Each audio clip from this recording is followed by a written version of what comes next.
ধ্বনিত হচ্ছে ফজরের সুমধুর আজান। আজ যে ঈদুল ফিতরের সকাল। হজরত আনাস রাদিয়াল্লাহু তাআলা আনহু মনে মনে বললেন, চলুন দেখে আসি আমাদের রসুল সাল্লাল্লাহু আলাইহি ওয়াসাল্লাম আজ কি করছেন। তিনি ধীরে ধীরে নবীজির ঘরের দিকে এগিয়ে গেলেন। ঘরের দরজা তখন হালকা খোলা। সেখানে দেখা গেল রাসূলুল্লাহ সাল্লাল্লাহু আলাইহি ওয়াসাল্লাম ওযু শেষ করেছেন। তারপর তিনি সুন্দরভাবে গোসল করলেন। আনাস রাদিয়াল্লাহু তাআলা আনহু হাসি মুখে বললেন, ইয়া রাসূলুল্লাহ, আজ তো ঈদের দিন, আপনি কি কাপড় পরবেন? রাসূলুল্লাহ সাল্লাল্লাহু আলাইহি ওয়াসাল্লাম হালকা হাসলেন, বললেন, আনাস, আমরা সবচেয়ে ভালো জামা পরব আজ। আল্লাহ পছন্দ করেন তার বান্দারা যখন তার দেওয়া নিয়ামত প্রকাশ করে। তিনি আলমারি খুলে তার পরিষ্কার সাদা কাপড় বের করলেন। দামি না হলেও কাপড়গুলো ছিল খুবই পরিপাটি। মাথায় পাগড়ি বাঁধলেন। এরপর আনাস রাদিয়াল্লাহু তাআলা আনহু দেখলেন নবীজি এক বোতল সুগন্ধি আতর হাতে নিয়েছেন। তারপর তিনি খেজুর খেতে বসলেন। আনাস রাদিয়াল্লাহু তাআলা আনহু খেয়াল করলেন তিনি 3টি খেজুর খেলেন। আনাস রাদিয়াল্লাহু তাআলা আনহু বললেন, আপনি 3টি খেজুর খেলেন কেন ইয়া রাসূলুল্লাহ? নবীজি বললেন, হ্যাঁ আনাস, ঈদুল ফিতরের দিনে ঈদগাহে যাওয়ার আগে কিছু খাওয়া ভালো, আর আমি বিজোড় সংখ্যা পছন্দ করি। এরপর রাসূলুল্লাহ সাল্লাল্লাহু আলাইহি ওয়াসাল্লাম তার সাহাবীদের নিয়ে রওনা হলেন ঈদগাহের দিকে। অন্যদিকে ঈদের সেই ভোর হঠাৎ কিছু ছেলে মেয়ে খেলতে খেলতে চলে আসে হযরত হাসান রাদিয়াল্লাহু তাআলা আনহু আর হুসাইন রাদিয়াল্লাহু তাআলা আনহু এর বাড়ির সামনে। তারা বিস্ময় নিয়ে দেখতে থাকে তাদের পরনে এখনো সেই পুরনো জামা।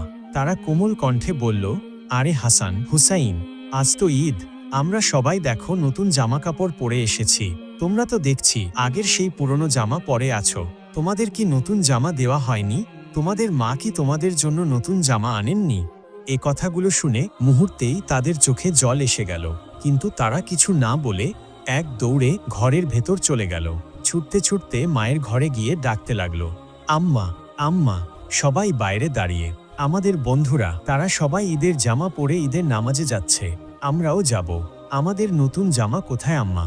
এখনই আমাদের জামা দাও, আমরা নতুন জামা পরে ঈদের নামাজে যাব। হযরত ফাতেমা রাদিয়াল্লাহু আনহা 2 ছেলের এমন আকুল মিনতি শুনে স্তব্ধ হয়ে গেলেন। তার প্রাণের টুকরো 2 দুলাল তার দিকে আশায় ভরা চোখে তাকিয়ে আছে। তিনি জানতেন তাদের জন্য কোনো নতুন জামা নেই। ঘরে যা ছিল সবই তো শেষ। দুনিয়ার রোজগার যা ছিল তাও হযরত আলী রাদিয়াল্লাহু তাআলা আনহু আগেই গরিব দুঃখীদের মাঝে বিলিয়ে দিয়েছেন। অতঃপর তিনি নিজেকে সামলে নিয়ে কোমল কণ্ঠে বললেন, আমার সোনামণিরা, তোমরা তো এখনো গোসল করনি। আগে তোমরা দুজনে ভালো করে গোসল করে এসো। তোমাদের নতুন জামা তো দর্জির দোকানে রয়েছে, সে তৈরির কাজ শেষ করলেই আমি তোমাদেরকে পরিয়ে দিব। তারপরে তোমাদেরকে সুগন্ধি মেখে দিব। তারপর তোমরা ঈদের নামাজে যাবে। এখন যাও, আগে গোসল করে আসো। মায়ের মুখের কথায় হাসান হুসাইন রাদিয়াল্লাহু তাআলা আনহু উচ্ছ্বসিত হয়ে গেল। 2 শিশু ছুটে চলে গেল গোসল করতে। তাদের নিষ্পাপ মন বুঝল না মায়ের কষ্ট। হযরত ফাতেমা রাদিয়াল্লাহু আনহা তিনি আর নিজেকে ধরে রাখতে পারলেন না। দরজার আড়ালেই বসে পড়লেন। সেজদায় পড়ে কেঁদে কেঁদে আল্লাহর কাছে ফরিয়াদ জানাচ্ছিলেন। চোখের জলে তার জায়নামাজ ভিজে যাচ্ছিল। তিনি বলছিলেন, হে আমার রব, তুমি ছাড়া আমার আর কেউ নেই। তুমি আমার দুলালদের জন্য ব্যবস্থা করো। আমি যে কথা দিয়েছি সেটা পূরণ না হলে আমি সন্তানদের কাছে কি বলবো? হে আল্লাহ, আমার মুখে যেন মিথ্যার ছাপ না পড়ে, তাদের কোমল হৃদয় যেন কষ্ট না পায়।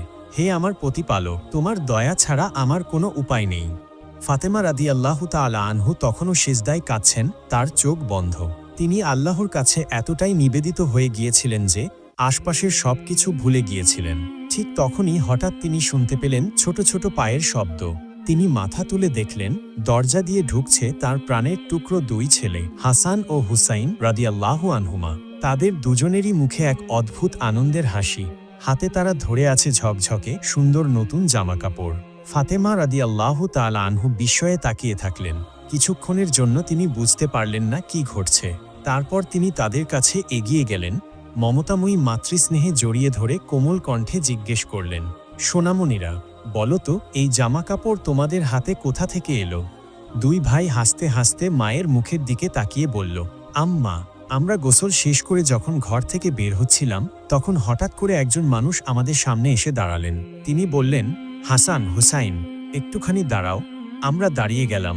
তিনি বললেন, আমি দর্জির দোকান থেকে এসেছি, তোমাদের নতুন জামাকাপড় তৈরি হয়ে গেছে, এই নাও তোমাদের জামাকাপড়। তিনি আমাদের হাতে এগুলো দিয়ে দিলেন।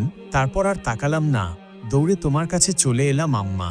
কিছুক্ষণ পর হজরত আলী রাদিয়াল্লাহু আনহু ঘরে ফিরে এলেন এবং দরজায় কড়া নাড়লেন। হজরত ফাতেমা রাদিয়াল্লাহু তাআলা আনহু দরজা খুলে দিলেন।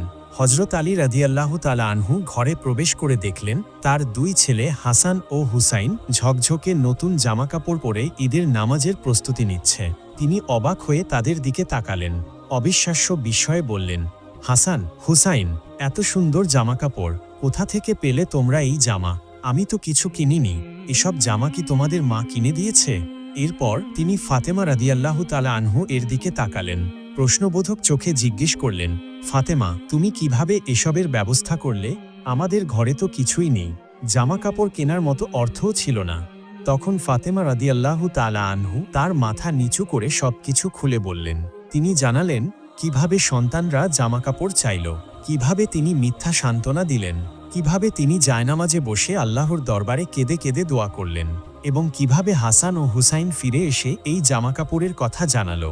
সব শুনে হজরত আলী রাদিয়াল্লাহু তাআলা আনহু এর চোখ ছলছল করে উঠল। তিনি তখন বললেন, ফাতেমা, বুঝতে পারছো না? এ কোনো সাধারণ ঘটনা নয়। যত সম্ভব এটি আল্লাহর কুদরত। নিশ্চয়ই সেই লোকটি ছিল আল্লাহর পক্ষ থেকে পাঠানো কোনো ফেরেশতা। তিনি তোমার দোয়া কবুল করেছেন। আকাশ থেকে বেহেশতের জামা এনে দিয়েছেন তোমার দুলালদের জন্য।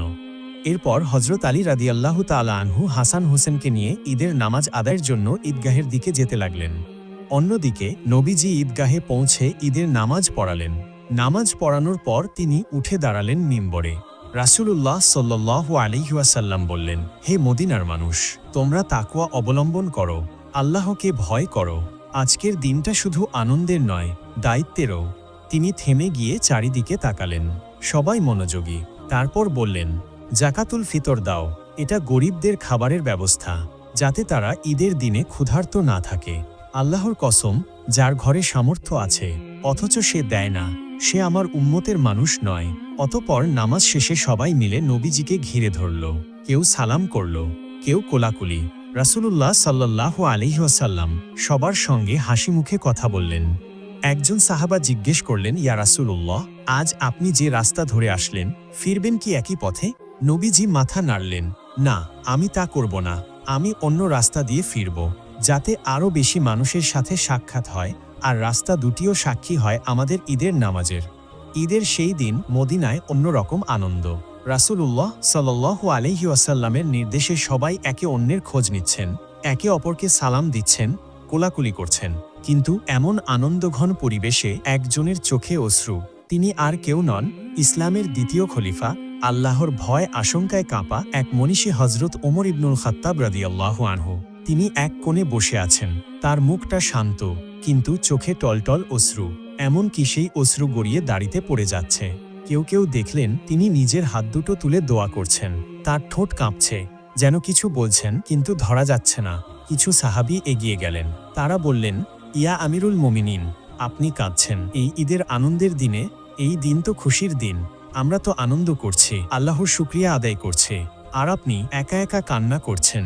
হজরত ওমর রাদিয়াল্লাহু তাআলা আনহু ধীরে ধীরে চোখ মুছলেন। তারপর গভীর দৃষ্টিতে সাহাবীদের দিকে তাকিয়ে বললেন, হ্যাঁ, এই দিন আনন্দের। যারা জানে যে তাদের গুনহা মাফ হয়েছে, তওবা কবুল হয়েছে, তারা আল্লাহর রহমত পেয়ে আনন্দ করছে। কিন্তু আমি জানি না আল্লাহ আমার আমল কবুল করেছেন কিনা। সাহাবীরা তখন নিশ্চুপ। হজরত ওমর রাদিয়াল্লাহু তাআলা আনহু আবারও বললেন, আমি রাসূলুল্লাহ সাল্লাল্লাহু আলাইহি ওয়াসাল্লামকে বলতে শুনেছি, ধ্বংস হোক সেই ব্যক্তি যে রমজান পেল কিন্তু নিজের গুনাহ মাফ করিয়ে নিতে পারল না। হজরত ওমর রাদিয়াল্লাহু তাআলা আনহু দীর্ঘ নিঃশ্বাস ফেললেন। তার কণ্ঠ কাঁপছিল। তিনি বললেন, রমজান মাস গেল, আমরা রোজা রেখেছি, তারাবিহ পড়েছি, কুরআন তিলাওয়াত করেছি, কিন্তু জানি না আমার এই সব আমল আল্লাহ কবুল করেছেন কিনা। আমি জানি না আমার গুনাহ মাফ হয়েছে কিনা। যদি আমার গুনাহ মাফ না হয়, তবে কিভাবে আমি আনন্দ করব, কিভাবে ঈদের নতুন কাপড় পরব, কিভাবে কোলাকুলি করব, যখন জানি না আল্লাহ আমার জন্য কি নির্ধারণ করেছেন? সাহাবীরা তখন স্তব্ধ হয়ে গেল। সবাই মাথা নিচু করলেন। তারা বললেন, সত্যি তো, আমরা জানি না রমজানে আমাদের আমল কবুল হলো কিনা। আমরা না জেনেই ঈদের আনন্দে মেতে আছি। হজরত ওমর রাদিয়াল্লাহু আনহু দুহাত তুলে আবারও বললেন, হে আল্লাহ, তুমি আমাদের মাফ করে দাও, আমাদের আমল কবুল করে নাও। আমাদের সেই মানুষদের দলে রেখো না যারা রমজান পেল কিন্তু নিজের গুনাহ মাফ করিয়ে নিতে ব্যর্থ হলো। অন্যদিকে রসূলুল্লাহ সাল্লাল্লাহু আলাইহি ওয়াসাল্লাম ঈদের নামাজ শেষ করে সাহাবীদের নিয়ে ঘরের দিকে ফিরছেন। ফেরার পথেই তিনি সাহাবীদের বললেন, যাও দেখে এসো কারো ঘর কি ফাঁকা। ঈদের দিনে কোনো ঘরে যেন খাবার না থাকে, এটা আমি চাই না। নবীজির একথা শুনে সকল সাহাবীরা বেরিয়ে পড়লেন মদিনার সকল বাসিন্দাদের খোঁজ খবর নিতে। তারা দরজায় দরজায় গিয়ে ডাক দিতে লাগল, তোমাদের ঘরে খাদ্য আছে তো? কোনো কিছুর প্রয়োজন আছে কি? যাদের ঘরে খাদ্যের সামান্য সংকট দেখা দিল, সঙ্গে সঙ্গে তারা নিজের ঘর থেকে নিয়ে এলো রুটি, খেজুর, মধু, পানি। কারো ঘরে খেজুরের ঝুড়ি ভর্তি করে রেখে এলো, কেউ বা নিজের পশু জবাই করে তার গোশত বিলিয়ে দিল। এভাবেই সকলের বাড়িতে খাদ্য পৌঁছে দেওয়া হলো। এরপর রসূলুল্লাহ সাল্লাল্লাহু আলাইহি ওয়াসাল্লাম তার আদরের কন্যা হযরত ফাতেমা রাদিয়াল্লাহু তাআলা আনহু এর বাড়ির দিকে যেতে লাগলেন। সেখানে পৌঁছে রসূলুল্লাহ সাল্লাল্লাহু আলাইহি ওয়াসাল্লাম দরজায় এসে সালাম দিলেন, আসসালামু আলাইকুম ইয়াহলাল বাইত। বাড়ির ভেতর থেকে হাসিমাখা কণ্ঠে উত্তর এলো, ওয়া আলাইকুমুস সালাম ইয়া রাসূলুল্লাহ। হযরত ফাতিমা রাদিয়াল্লাহু তাআলা আনহু তখন দরজার কাছে এসে দাঁড়ালেন। তার চোখে খুশি। তিনি বললেন, আব্বা যান, আপনি এসে গেছেন। আমরা আপনার জন্য খাবার তৈরি করেছি। তিনি রাসূলুল্লাহ সাল্লাল্লাহু আলাইহি ওয়াসাল্লামকে ভেতরে নিয়ে গেলেন। ঘরের মাঝখানে মাটির পাত্রে খেজুর, রুটি আর এক হাঁড়ি গোশত রান্না করা আছে। রাসূলুল্লাহ সাল্লাল্লাহু আলাইহি ওয়াসাল্লাম তাকিয়ে মিষ্টি হাসলেন। তারপর তিনি খাবারের দিকে তাকিয়ে বললেন, ফাতিমা, খুব সুন্দর করেছ, কিন্তু একটু দেখো তো আমাদের আশপাশের ঘরগুলোতে খাবার আছে তো? ফাতিমা অবাক হয়ে বললেন, আব্বাজান, আমি জানি না, কিন্তু এখনই খোঁজ নিতে হাসান হোসাইনকে পাঠিয়ে দিচ্ছি। রাসূলুল্লাহ সাল্লাল্লাহু আলাইহি ওয়াসাল্লাম মৃদু গলায় বললেন, ফাতিমা, এটা ঈদের দিন, এমন দিন যেদিন কেউ অভুক্ত থাকতে পারে না। হযরত ফাতিমা রাদিয়াল্লাহু তাআলা আনহু খোঁজ নিতে হাসান হোসাইনকে পাঠিয়ে দিলেন। হাসান হোসাইনও সঙ্গে সঙ্গে দৌড় দিলেন। তারা আশপাশের ঘরগুলোতে গেলেন। কিছুক্ষণ পরে তারা ফিরে এসে বললেন, নানা যান, 2-3টি ঘর খালি আছে, কিছুই নেই তাদের জন্য। রাসূলুল্লাহ সাল্লাল্লাহু আলাইহি ওয়াসাল্লাম বললেন, তবে দেরি করো না, এই খাবারটা আগে তাদের পাঠিয়ে দাও, এরপর আমরা খাবো। একথা শুনে হযরত হাসান ও হুসাইন রাদিয়াল্লাহু তাআলা আনহু তাদের বাড়িতে খাদ্য পৌঁছে দিয়ে আসলেন। তারপর একসাথে বসে আনন্দের সাথে সকলে খাদ্য উপভোগ করলেন। অতঃপর ঈদের নামাজ, খুতবা আর মদিনাবাসীর সঙ্গে আনন্দ ভাগ করে নিয়ে রাসূলুল্লাহ সাল্লাল্লাহু আলাইহি ওয়াসাল্লাম তার ঘরে ফিরলেন। ঘরের দরজায় হযরত আয়েশা রাদিয়াল্লাহু আনহাকে দেখতে পেলেন। তিনি তখন ঘরের মধ্যে কিছু কাজ করছিলেন। রাসূলুল্লাহ সাল্লাল্লাহু আলাইহি ওয়াসাল্লাম তখন ঘরে প্রবেশ করতেই আয়েশা রাদিয়াল্লাহু তাআলা আনহুর মুখ উজ্জ্বল হয়ে উঠল। নবীজি মুচকি হাসলেন। রাসূলুল্লাহ আলাইহিস সালাম বললেন, আয়েশা, তুমি কি জানো আজকের দিনটা কেমন দিন? হযরত আয়েশা রাদিয়াল্লাহু তাআলা আনহু বললেন, ইয়া রাসূলুল্লাহ, আজ তো ঈদের দিন, খুশির দিন। রাসূলুল্লাহ সাল্লাল্লাহু আলাইহি ওয়াসাল্লাম হাসিমুখে বললেন, তবে এসো, আজ তোমাকেও খুশি করি, চলো।